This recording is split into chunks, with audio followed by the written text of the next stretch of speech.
Excuses, here I am. So,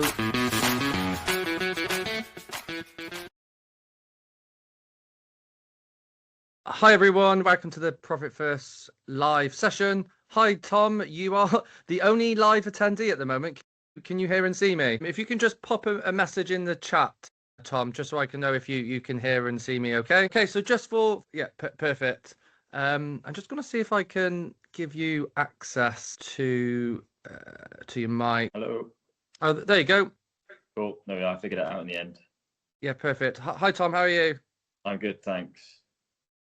Yeah, so thanks for joining. So this is it's the first time we've done the live Profit First session, and it's really meant to be a kind of drop-in session essentially. So we are going to be running more structured workshops, content, which is actually going live in 26, but this is pretty much drop in, ask me anything you want to do with Profit First. It's being the only thing to note, just let somebody else join, it's being recorded. So just bear in mind, how much personal information I guess you're comfortable with sharing. Just welcome Gary. Hi Gary. Sorry, I'm driving, unfortunately. That's okay. I'm listening to you while I drive, and I'll be home in 10 minutes and then join the call properly. Yeah, no problem at all. I think that looks like a Tesla from what I can see on screen. Yeah, okay. Very tax efficient Teslas. Yes, tax efficient, but they drop like a stone. I'm about 20 grand in the hole on this one when I have to give it back. Right. Yeah. That's so not good. Lots of losses for you to write off. It's a good point actually to be fair, because everyone thinks about the tax side of buying something, but we've got to think of the practicalities and the actual cost of running or buying something as well. Well, so definitely the way to go now. When I did it, my previous accountant said do it as a PCP, because then we could write off the whole car, which he was quite right. We wrote off the whole car, but the problem was I paid £61,000 for the car, and it's by the time I give it back, it's going to be worth about £15,000, and I'm going to owe probably £23,000. So it's not great. Yeah, you got to do what's right for you. We could probably do a whole session on vehicles, to be honest. But I was just saying to Tom, who's live with us, because this has gone out to the whole client base, and you two have joined live, but it's being recorded, and it's supposed to be a drop-in session, Q&A. Ask me anything you want, and I'll probably come back to your question in about 10 minutes, Gary, because I know you submitted some questions before the session, because obviously you're driving, and it might be a little bit easier to come back to you. But yeah, thanks for sharing those, and we can definitely tick those off. The only thing to note is this is being recorded, so we just need to be a bit careful how much information we obviously want to share, because it's going to be access to other people. But it's completely up to you guys how much you share. You can be, talking general terms if you want. It's completely up to you when it comes to numbers. So Tom, obviously you've joined today. Do you, just for everyone who might be watching this back and people in the room, do you want to give us a little bit of context with your business, if that's okay? It's a fairly new business, heating and plumbing, just on my own at the moment. I think I set up with you guys back in August. I'm quite new to the whole Profit First approach, and I just wanted to sort of make sure I was doing it properly with my allocating into my pots and things like that. Just want to make sure I'm not making any sort of big mistakes. I'm not going to have any nasty surprises when it comes to January. Yeah, that makes sense. Yeah, I think when we talk about nasty surprises, the number, Profit First is all about ultimately, paying ourselves more as the owner in the business.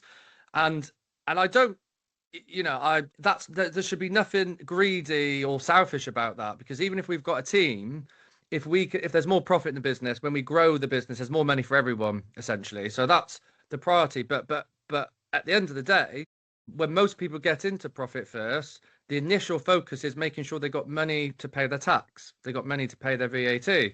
So that's all perfectly valid, and it's what we focus on actually when we help people to make sure no surprises, as you say, when it comes to January and VAT bills.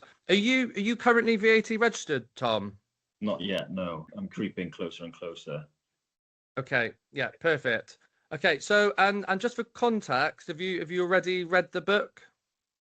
I listened to the audio book. Last time I listened to it was probably back in April, so I need to listen to it again, really. Yeah. And how did you find it? Because I often find, in my experience, and also speaking to other people, is it's almost a book of two halves. The first half is quite exciting, and it hits us like, oh, that makes so much sense. I need to do this. We get to the second half of the book, and it can get a little bit nitty gritty and a bit too much information for some people. Yeah, I did find the same. I think almost a bit repetitive by the second half, so I was switching off a bit. Yeah. Yeah, no, that's a really good point. And actually, I'll just touch on that before we dive into for your circumstances. Is it books in general, to be honest, can sometimes be repetitive. There's a lot of stats out there to say that 80% of people don't get beyond this page 60 when they read a book. And the truth is, a lot of books, unless they're really, really special, substantial books, kind of have a really big point, a big philosophy, a big idea, and they hammer it home essentially. And Profit First is not much different. I guess, in many ways, the book is selling us to be emotionally invested, to kind of understand why we should operate Profit First in our business. However, we work with lots of people one-on-one with Profit First, and we have been doing so for quite a few years. And there's a lot of nuance, and there's a lot of kind of extra magic, kind of more advanced strategies that can come later on with Profit First. But it's all about starting on the basics, really. And even Mike himself, he says when people are a little bit overwhelmed, they don't know where to start, because some people get the whole paralysis with analysis thing, where there's just they don't know where to start. There's just too much going on. So I guess my first question for you would be, have you kind of got started in any way, or what does it look like your setup from a Profit First perspective at the moment? Yeah, I'm very much sort of in the basic stage, I guess. I haven't quite got into the nitty gritty stuff. So I've got my main business account, which my money comes into and goes out of. But then when I do my monthly accounts, I send that to a metal account, which is like, it's got individual pots that I've set up for tax, OPEX, obviously profit, and it chops it up into predetermined percentages for me. I see. So that is the extent to which I've got. The percentages I've based off the book, basically. Yeah. I've tweaked a few of them, just here and there, fine-tuned it, but so far so good. Yeah. So that's interesting, and you're doing what a lot of people kind of do actually when they sort of dive in with Profit First, is they use the percentages in the book, and that's quite impressive if you manage to stick with it, because for most people, because you're obviously fairly new. How long have you been going for now, Tom? Officially since August. Okay. So has there been any, before I go leading on to what I was going to say, has there been any challenges trying to stick to those percentages?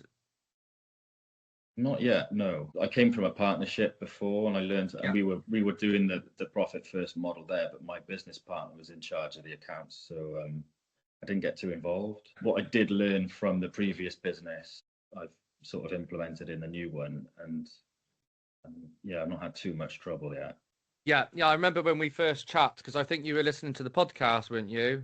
Yeah. So it's quite impressive, firstly, because a lot of people that dive straight into and I know Gary, we'll come back to it in a bit. Gary got some questions around his own percentages and taps and how to benchmark it.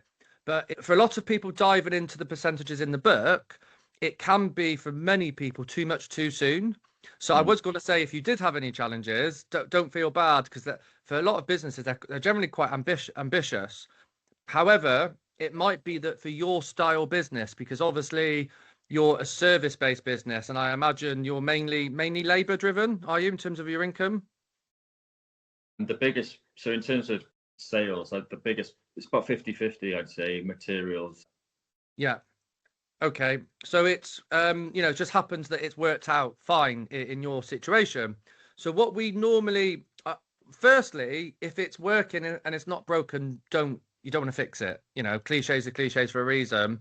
So I wouldn't try and completely scrap what you're doing. If it's kind of working, I would stick with it.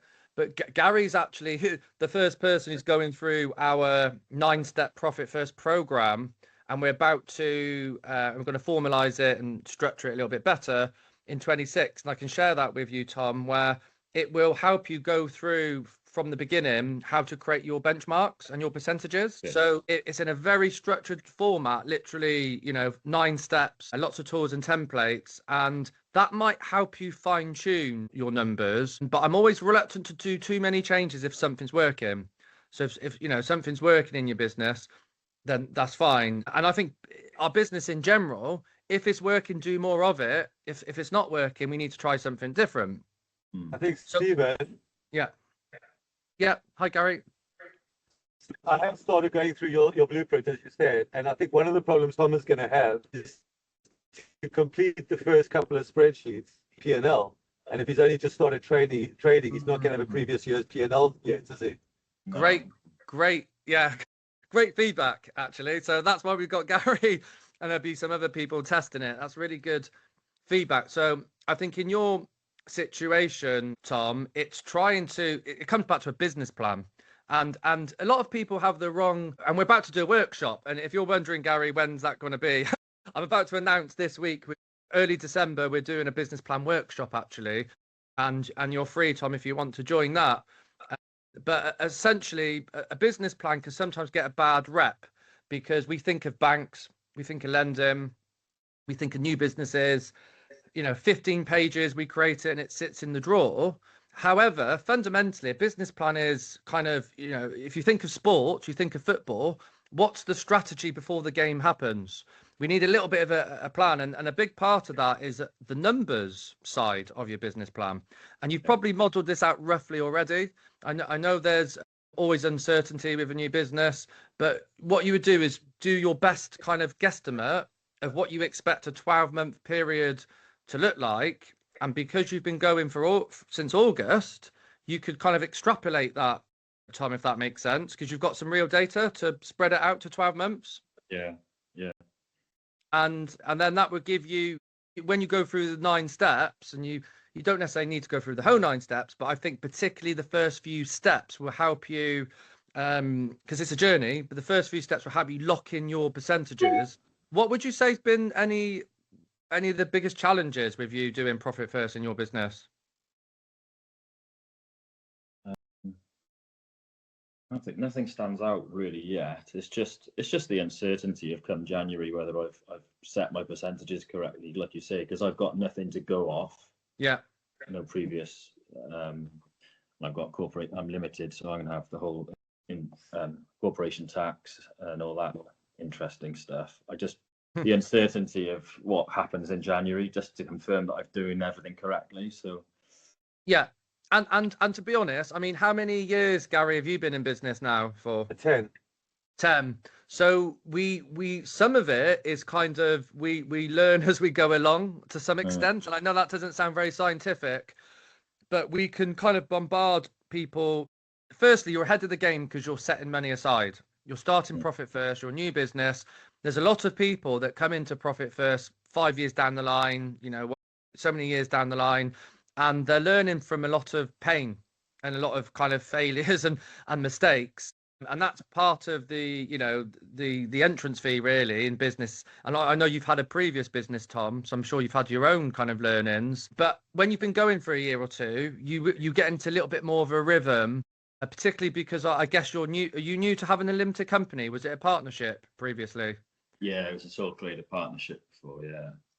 Yeah, so I've got a friend who we do his accounts for, and he's a limited company. We've been doing it for 5 years, and the penny's only just dropped with certain things when it comes to being a limited company. And I'm not saying that's what we should aim for, but there's an element of you'll fall into a nice rhythm and you'll get an idea, but you're putting money aside, so you're kind of ahead of the game. And if you're using the benchmarks, so I'm guessing is it around 15% tax?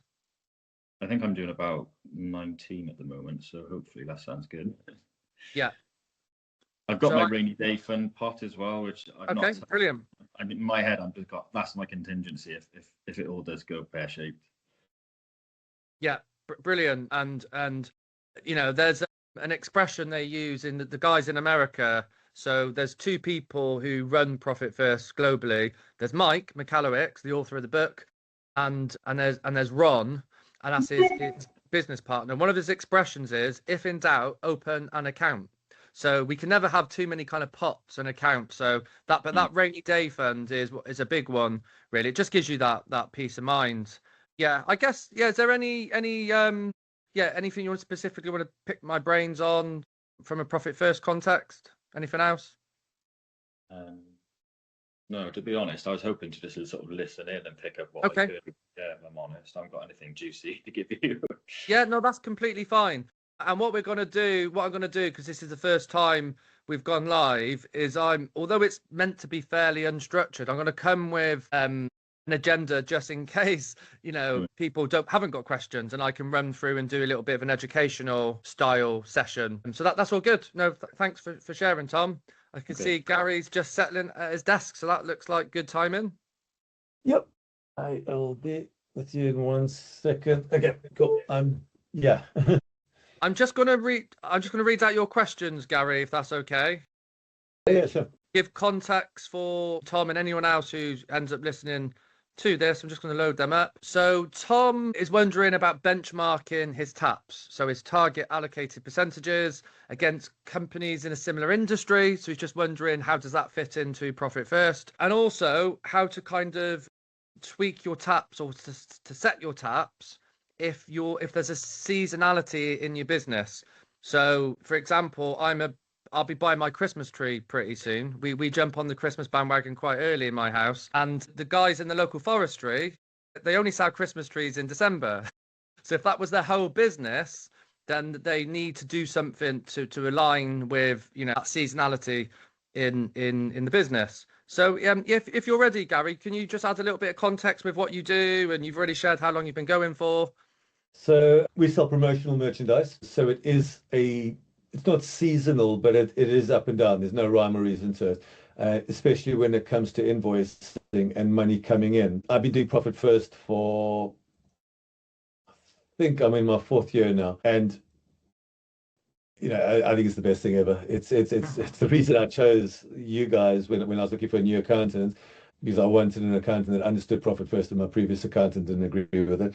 But it's what I tell every single person I know in my network when they start a business is, you've got to do Profit First. It's really, really helped me a lot. What I will say is, I read the book and the audiobook right in the beginning, and I kind of tweaked it to make it work for me. And then as I've moved forward, I've continually tweaked it, but going back in the direction of where it was supposed to be. But I still have a few tweaks in there that I think are quite... I think you have to look at your industry, and I think every industry is different, and I don't think it's a one-size-fits-all solution. So I think you have to find ways to work it for you. So, for example, in my case, I started off with a lot more accounts than I really needed, and then I slowly sort of whittled them down a little bit, and then especially since that I did it. So my spreadsheet that I created for myself originally had, actually I've got it here in front of me, 1 second. Originally had income, profit, owner's comp, operating expenses, suppliers, marketing, salaries, emergency fund, tax, VAT, and tax corp. Yeah. And then I realized, well, to Richard, and then I started, so I use NatWest, and NatWest is pretty good because you can have sub-accounts. The problem, and unlimited sub-accounts. The problem with the sub-accounts with NatWest is you can't actually pay money out of them. So you have to, every time you want to do anything with those accounts, you have to move it back into operating expenses and send them out again, which so it's a double step, which it's okay. It's not the end of the world. And I've got into a system where I've built my spreadsheet, I put in the one figure, it tells me all the allocations. I transfer everything across to all the relevant accounts. Then I record everything, because I like to record things so I can see, so I can track. So then I record, so I then have another column. Let's say today was Profit First Day. I would then put all the balances in so I can see my overall wealth, if you will. And I have other things like that. I have my retirement fund and my crypto account and all of that. Yeah. So I can see my total net worth in a sense, and I can track it. And my idea was to set up, because I never really got the the whole concept of the direct expenses, above the line expenses. Yeah. So I just treated income as above the line and everything else below the line. And what I would do is I would have it, and I knew how much money I wanted to take out every month, and I knew how much money I needed for salaries.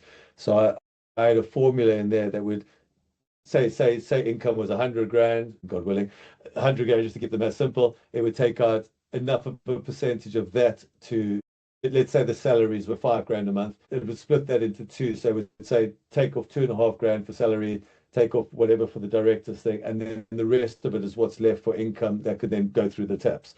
Yeah. I've since switched it around when Richard advised me to your way, which is I've got income less my VAT, less my cost of goods sold, and then the rest is, and I must admit I've had a bit of an adjustment period to that because because our money is so irregular, we can have 10 grand one week, 20 grand the next, nothing the following. You end up in a situation where I don't always know how much money I'm going to make, or getting to the end of the month and I actually haven't got enough money to pay salaries because this month we haven't invoiced a lot, but next month we might be invoicing some of my clients on 60 days, some of my clients on sorry, I've got WhatsApp call coming through.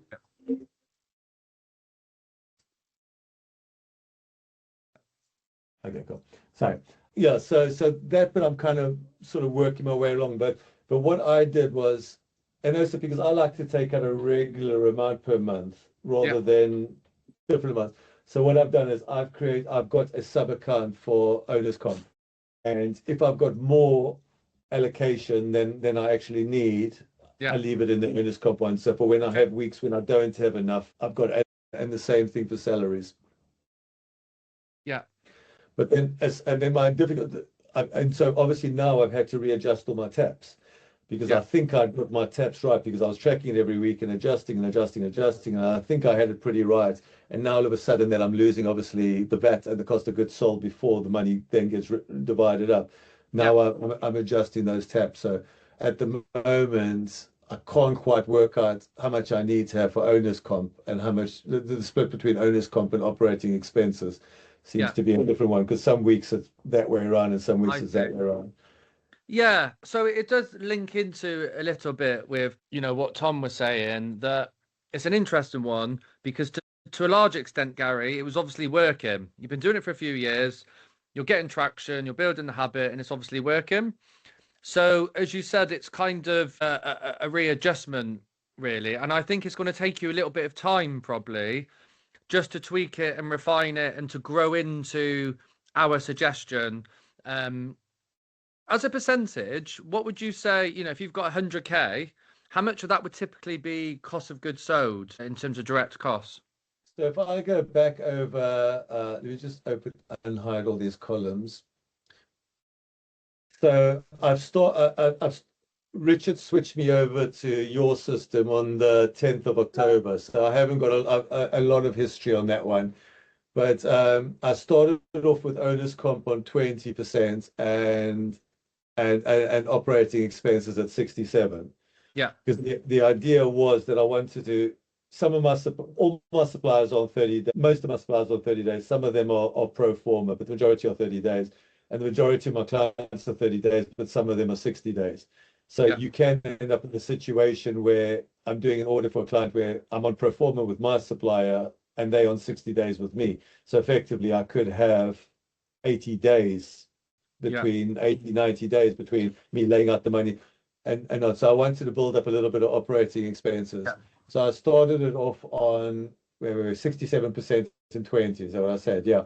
And then I've slowly, as I built money up in my operating expenses pot, I reduced that. But then I realized that I was going the wrong direction because a lot of my operating expenses is actually the cost of goods sold. So now that that's above the line, I've started reducing that. So my operating expenses now, as we speak, so for Friday's Profit First coming up, it's going to be 35. It's going to be 5% profit, 35% owner's comp, 57% operating expenses, 2% emergency fund, and 1% corporation tax.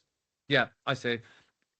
Yeah, and to be honest, there's not enough in the book about what happens before we get to real revenue. So in the language of profit first, it's after the direct expenses, and there's a little bit of nuance to that. But when we take off those direct expenses, as long as direct expenses and subcontractors, irregular subcontractors, is more than 10% of our revenue, then we want to treat it as a separate thing. And then we take that off, we take the VAT off, and what's left is really 100% of the pie from a profit first perspective.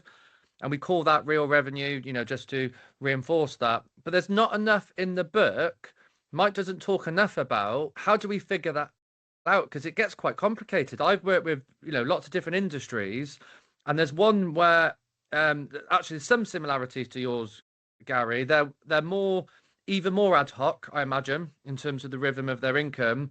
But they could literally have no revenue for 2 months, and then 80 grand can just hit their account. And I guess a big order comes in or something, or... Oh, exactly, yeah. Yeah. So it's the same with us.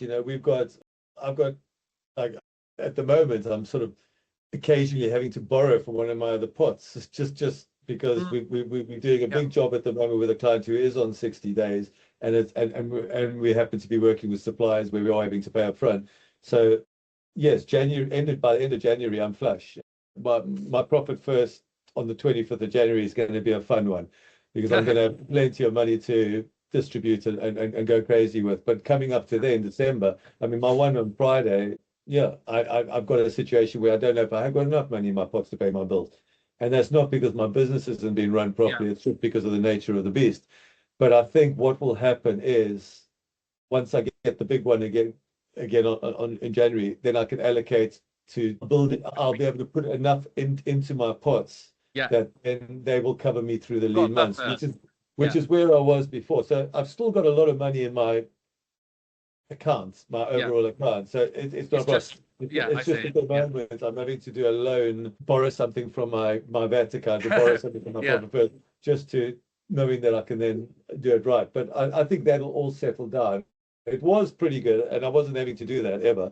Where I have the emergency fund, the 2% emergency fund, that's the only one I ever borrow from when I need to borrow from.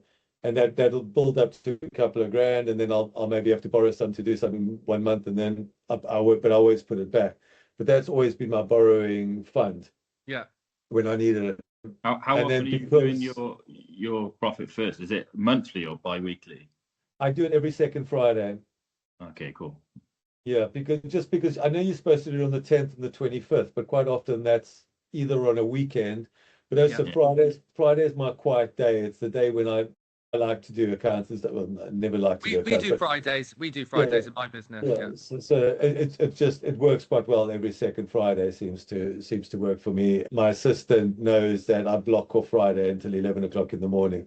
And it doesn't take me that long, actually. It normally takes me, depending obviously how many invoices I have to pay, but it usually takes me 2 hours, 2 to 3 hours to go through, allocate all the money, move it in, pay all my invoices, and then...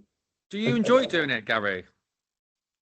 I enjoy it on days when I go into my income account and there's lots to work with. I don't enjoy it on the days when I'm, what invoices can I pay, which one's can't. Yeah, I do. In all honesty, I really do, because what it is I have my current, my wealth, as I call it, my retirement fund, where I've got all my accounts, and then I've got a total for those, and then I've got a table underneath there which has got my current account, my crypto account, my ISAs, and my pension, and I update those as well. And it's really interesting to see, because even though obviously on months when VAT goes out, it's always looking a little bit miserable, but it's interesting to see, as you can see the trend in the direction it's going. And when, hopefully and sometimes on the months when we've paid out a lot of money, I happen to have done quite well that month on crypto, or my pension has gone up, and that sort of balances it out a little bit, but you can see it going in the right direction. So I always feel a little bit better when I see it, because I can see a snapshot of where my business, I think it's the most accurate snapshot of where my business is, or where I am personally financially. I do I do kind of enjoy it, unless it's bad news, of course, but it's usually, it's easy to think, Jesus, we've got a lot of money going out, a lot of money going, but when you look at it there, it doesn't seem so bad. And it balances out. So but I think every second Friday, block off a couple of hours, and Yeah. I mean, obviously, I've invoices to pay, which Tom might not have. Yeah, and we always say, do you know what? I've worked with someone where we were doing the allocations daily, which might seem crazy to a lot of people, but it worked for him and it worked for his business. And going back into how to tweak it for your business and your industry, I always say that 80% of it is the fundamentals of Profit First. 20% of it is fine tuning it, tailoring it to you and your business and your industry. And that we can only get to that place with experience of doing our allocations. And I do think you're going in the right path by separating the direct costs, but I just think it's obviously going to be a little bit of disruption for you, isn't it? Because you got into a habit essentially. Good. Split your direct costs and your operating, because the way I look at it is operating expenses are ones that I can adjust and I can do something with. Direct costs are direct costs. You know, they are what they are. I can't do anything about those. So it makes sense to keep them up there. So yeah, I'm kind of happy. I think it's a better system. Now you were talking early on about the latter half of the book that no one reads. I did read it, and I got a lot out of that, because I'm now at this stage, I can't remember which chapter it is, but where you go through your list of operating expenses and you try and reduce it by 1% at a time overall. And I've sort of I'm doing that now, going through, and I can get rid of that subscription, I can get rid of that. So I am trying to bring down my operating expenses with the aim of every time I bring my operating expenses down by 1%, I add another 1% onto profit. And my profit all goes to my pension. So as long as if I can max out my pension every year, then it means I don't have to pay a hell of a lot of tax, which means I can reduce that part, which is why I've got that one right down. So it's it kind of works for me from that point of view. I mean, that bit I've tweaked, I suppose, which is, I know you're supposed to draw the money out every quarter and go and spend it, but for me, I build that up all through the year, and at the end of the year, I pump it all into my pension account. Well, I think actually there's a few things that link here. So you took the words out my mouth earlier when you said when you have the nice kind of periods, you can start building a buffer, and that's the ideal way of handling a little bit of seasonality in our business.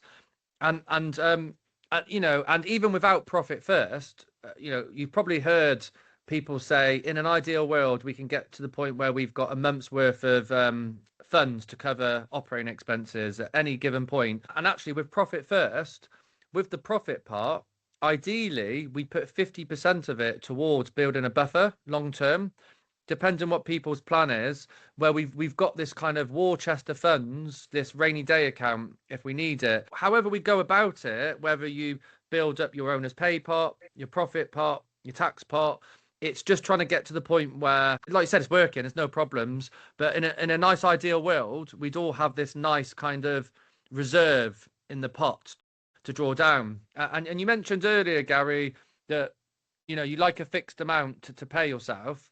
And that's probably quite common with a lot of people, because they want to take out a usual kind of wage, for want of a better word. And what some people do is they take that fixed amount in, and as you mentioned, just leave the rest in the pot. If there's a nice little buffer. And I've got someone I work with, he enjoys seeing his owner's pay build up. He enjoys the fact he can look at his owner's pay pot and say, if business, took a downturn, I've got that nice pot of money just sat there waiting for me. So to be honest, I think you're heading in the right direction, Gary. I think if you change, you probably don't need to change too much. I would just make these small tweaks and changes with everything you're doing. But to go back to your question of seasonality, ideally, if we can build up that pot over time, that's really the ideal situation. If you've just got buffers in your pot, you've got a buffer in the owner's pay pot, you've got a buffer or a secondary operating expenses pot, but ultimately all of this comes from excess profits. So if you build up that profit part, you can call it seasonal part. You could rename it literally slow season part, or whatever you want to call it. That's probably the aim where we want to get to over time. Yeah. Well, the aim I want to get to is each of the pots has more money than I need every month, and then you build, yeah, and then you build up a buffer on all of them. Especially, I mean, the big one really is cost of goods sold, and I mean, the one tweak I might still make is I might take salaries back out of operating expenses again, and I know it needs to be, and I understand the logic of why it needs to be in operating expenses, Yeah. but as I say, operating expenses, I think of as stuff that I can. Those are choices. Yeah. I choose to pay rent or I choose to, drive a car. I don't choose to pay a salary, and then that's a fixed cost that has to be paid every month. So I'm tempted to take that one out just so that I know I've always got enough money in that pot to pay my salaries. It's a really interesting topic. Firstly, again, if it makes sense for you to split it, no problem at all. We always start with less is more accounts normally. And there's a podiatrist I work with, and she separates the good sized business. She separates the payroll, the salaries from operating expenses. So she likes to do that. However, it's a little bit more the advanced side of Profit First, and we, and it might land with your business, it might not. And it depends on everybody's business, but I wouldn't rule out the mindset of salaries can be changed, or we can do something differently, because I've probably saved, I reckon, 50-60 grand a year in salaries because I've applied Profit First to my salaries in my business. So we've innovated. To operating expenses. Yeah, so we keep it as part of operating expenses, but I do get why people split it, because it's such a big chunk. Most of the time, it's a big chunk of the cost. However, by having the mindset that it's not fixed, and generally, don't get me wrong, it is fixed for most people. I'm not suggesting people cut off team members. However, sometimes when your business is growing or your percentages are going in a certain direction, we look at it and say, if I hire that new team member, it's going to ruin my percentage. It's going to ruin my operating expenses. So the question I've often asked myself, and I've done it a couple of times in the last 5 years, is I've literally sat down with a pen and paper, and I call it thinking time.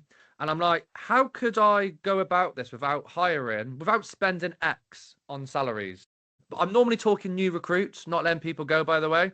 So if our revenues go up, and with it could be AI, it could be subcontracting, it could be changing the structure. And I know this, feedback's not for everyone, but it's later on, Profit First does sometimes force us to kind of innovate, if you see what I mean. Yeah, no, I understand the logic behind it for sure. Yeah. I mean, I can see it. Keep trying it. I mean, I need to build up. Like I say, it'll all make a big difference next year. Once we've been paid for everything this year, and we've got a buffer in the pots, then I can see. I know I'm safe for a few months, and then I can see if that starts going down, then I can adjust accordingly. But yeah, that makes sense. In terms of, and I think it's relevant for both of you guys, and I know you asked the question, Gary. Anybody else who's going to end up listening or watching this, is about benchmarking against your industry or similar industries. And I think again, our podiatrist client really focused on benchmarking against her industry at the beginning. And I get it, because in the accounting industry, there's all different benchmarks thrown out there. Going back to 30 years ago, people used to talk about a third, and a third. And we've all got our own benchmarks, and it was 33% staff costs, 33% overheads, 33% profit was the number years ago. And there's different numbers thrown around now. There's different targets for your gross profit. And I think where industries is really interesting is it often focuses a lot on your gross profit percentage, which is what Profit First doesn't focus on. So we've got a target gross profit percentage in our business driven from best practice in our industry. And if I didn't pay attention to that, Profit First has not given me any guidance, any insight on what to aim for. So I do think. Surely.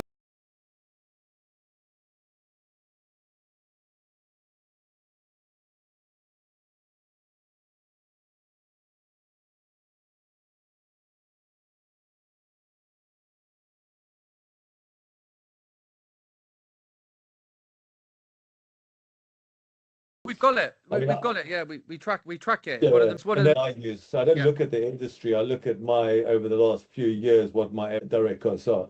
Yeah, So, I guess what I'm saying is, it's not, the book doesn't really talk about gross profit percentage. They talk about what happens after, because your margin is pretty much the same as real revenue for a lot of people in Profit First. So, for example, let's say someone's £1 million business, they've got 500K's worth of direct costs. So that the gross profit would be 500K. Okay, that's left. 500K would be left because 50% would be direct costs. In Profit First, they work with the 500K that's left. They call that Profit First. Sorry, they call that real revenue. real revenue. However, one of the downsides with Profit First is they don't really guide you to say, should the real revenue be higher? What if a better benchmark was to have 40% cost of goods sold and actually got 600K's worth of real revenue? And I feel the book overlooks this, and where you can get these insights from is your industry. So I think it's quite healthy to benchmark some of those numbers in your industry. So for me, the moonshot, where Tom is aiming for straight in a new business because he's got a clean slate, the moonshot is Profit First HQ benchmarks, in the book. They are definitely the long term, but for a lot of people, including us, it's hard to go straight there into those numbers. We need to work towards them. So to help us get there, I think it's healthy to do a little bit of comparison and a little bit of modeling with similar businesses. However, obviously we're both in the EC, Gary. Have you heard of Entrepreneur Circle, Tom, by any chance? It rings a bell for some reason. Yeah, I won't be preachy, but it's quite a good group, isn't it, Gary, with lots of business owners inside, and over a couple of thousand business owners, lots of resources, and they're big fans of Profit First, actually. But the Entrepreneur Circle, Gary, particularly in their master plan, talk about the Blue Ocean strategy. Is that something you've come across, Blue Ocean strategy? I did master plans, so yeah. Oh, yeah, sorry, yeah. So really, why we don't want to get too obsessed with our industry is we're gonna, it's a red ocean, isn't it, most of the time, if you see what I mean. And just for anyone who's listening and watching, and for you, Tom, what they say is if you do everything your competitors are already doing, if you not copy, but if we use the same model everybody else is doing, we can become a little bit of a commodity. And they call it a red ocean because if you look in Cheltenham, where we're based, there's so many coffee shops. All the sharks are after the same, the same reward essentially. So we want to create a pivot and create a blue ocean where what we're doing is very different, very unique. And you might be thinking, Tom, in your business, sort of, it's plumbing, isn't it? You do, Tom? Heating, yeah. So you might, but for some people, we might be thinking, well, it is what it is. Same with accounting. But it could be how we go about our business. If we can be so unique and so different, and the reason this is important is it links into our Profit First long-term targets, because we don't want to be limited by our competition. We want to use it to benchmark areas, Gary, of our business which maybe people are doing better than us. I don't know how we'd get this information, but for example, if you've got competitors that are charging 20% more, we probably want to figure out, what can we do to emulate that. But we want to take a balanced approach with not paying too much to the competition. Is that kind of helpful and makes a bit of sense, Gary? Yeah, totally. It's I mean, it's obviously we try. Our margins are good, like compared to our industry. Our gross margins are 11% above the industry. I mean, I track everything. I'm obsessed with spreadsheets, and we track every order, every margin, everything. And we do track against industry. The information that we have, we track against, and so when we lose orders, we work out what. And yes, so if it's because we were too expensive, we go back to the supplier and see how we can do things. So I'm fairly comfortable with that. I mean, I think where we can help our taps for my business is reducing our operating expenses. That's I find you take it all, every percentage I save on choosable costs is probably not the right word, then I could add on to profit. It's good. I mean, we used to have our profit at 10%. which we had to really struggle to do it, but we made it work. And that was the one where sometimes you'd have to borrow, but I believe in setting it high and then making the money work for you, which is really good. I mean, I have brought it down now to simply because I'm trying to, as I say, pump up all the pots a little bit and build a buffer. But once we built that buffer, that will start going back up again, because I've worked out at 10%, I can max my pension every year, which is kind of my goal, where I want to be there. But yeah, no, it all makes sense. I do have to jump up to another call in 11 minutes, but I had one more question about the book. Was in the book, he says that we should be paying our because my company tax is very low, well, corporation tax is very low because we managed to write off a lot. My personal tax can be quite high. Mike says that we should be paying our personal tax from our tax pot. Yeah. So the idea is, because it's all kind of funded through the business ultimately, isn't it? Really, because that's where we get our living from. So the idea is, if we can work towards 15% tax, and for some people that might be 5%, it might be 7%, but if we can work closer towards that 15%, and because obviously you've been in business a few years, Gary, this is what I was saying to Tom earlier, knowing your numbers and what your tax bill usually is does help, looking at real average numbers. But the idea is, you're just setting enough aside in that pot to always cover the business tax and the personal tax, because ultimately it's all coming from the funds of the business. And then does that get treated as a director's loan? Yeah, so there is this kind of chicken and egg thing to this, and it's an interesting point, because whether we call it owner's pay, whether we call it profit in Profit First's terms, and just for everyone watching or listening later on, that's extra money above and beyond paying yourself, whether we call it tax, those three things all come from accounting profit in the business, because if there's not profit, we can't split it. So this tax, when you take it out to pay your personal tax bill, is effectively part of your drawings from the business. And then, as you say, director's loan. And, so it will probably end up being a dividend, because obviously most people have got their salary already, about 12k per annum, and it's going to be a dividend. But we do extra tax planning often with people in conjunction with Profit First, just to make sure that coming at it from different angles, that they've got the whole picture. But obviously you're on top of your numbers, because I don't think everybody has a dashboard like you have in terms of the wealth and everything. So you're probably ahead of a lot of people on that side. I've built it up over the years. And I give blank versions to people when they want to do it, and they start doing it, and then they just tweak it for themselves. So I think it works really well. That's okay. No, we're about to wrap up. We're about to wrap up anyway. So I appreciate you, come in, and I'll see you soon, Gary. I got your spreadsheet yesterday, so I'm going to work through that this weekend. Yeah, perfect. Have a good one. Tom, before we wrap up, have you got any final questions or anything? I think it's just inspired me to get back and listen to the book again. I think I might even buy a hard copy and read it as well. I think that'd be useful.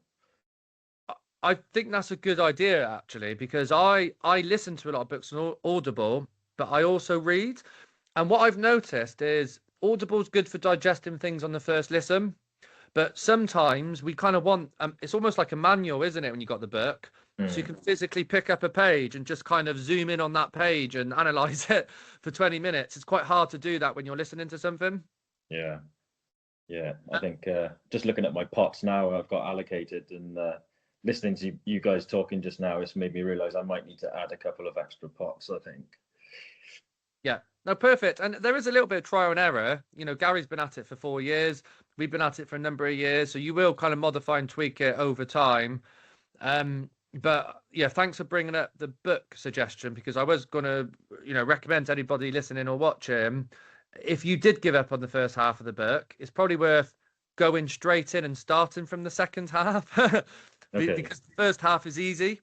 So if someone's already read it, I'd probably almost start backwards next time, because we kind of lose the will. Because most people running a business don't enjoy spending hours looking at the numbers. So we've probably got more energy to start that way round the second time through.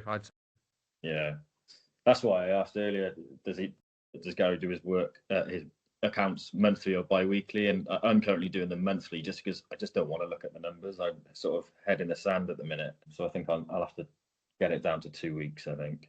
That's what I'd probably suggest. If we were like, we obviously work with a lot of people one-to-one, and the people we work to one-to-one with, we generally have quarterly sessions, and I'd probably be nudging you towards every 2 weeks. And like I said, some people I've known do it daily, but they don't stick with it for daily. They probably end up doing weekly. Some people do weekly, 2 weekly. But at the end of the day, it is working. So I try and, not force it, do it in a way that works for you. The main reason to go down to do it every other week would just be so you're on top of everything, I guess. Is that the main sort of flushing it? Well, I think most people can't afford to wait a month to kind of split the money into pots. Yeah.